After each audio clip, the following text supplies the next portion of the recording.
रानी आई है तो भर पेट खाई है, भर पेट खाई है हो भर पेट खाई है, भर पेट खाई है हो भर पेट खाई है।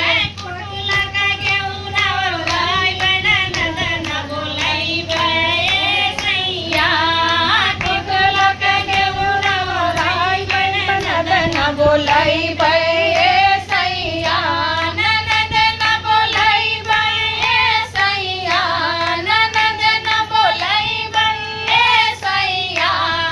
सौरी में भौरी लगई बना ननद न बोलाई बे सैया, सौरी में भौरी लगई बना ननद न बोलाई बे सैया। ननद रानी आई है तो भर पेट पी है, ननद रानी आई है तो भर पेट पी है, भर पेट पी है हो भर पेट पी है, भर पेट पी है हो भर पेट पी है।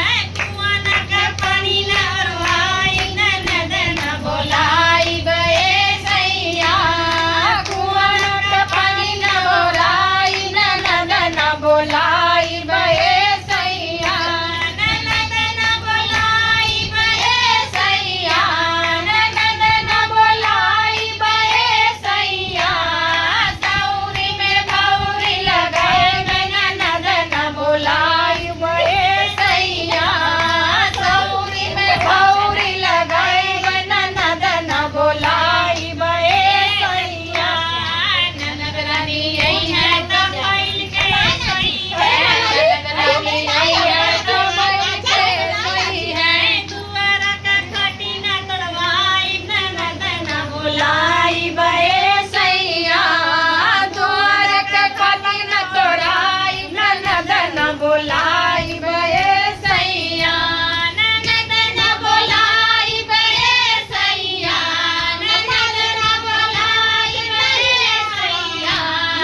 सौरी में भौरी लगाई ननद न बोलाई बे सैया, सौरी में भौरी लगाई ननद न बोलाई बे सैया। ननद रानी आई है ताई घर है, ननद रानी आई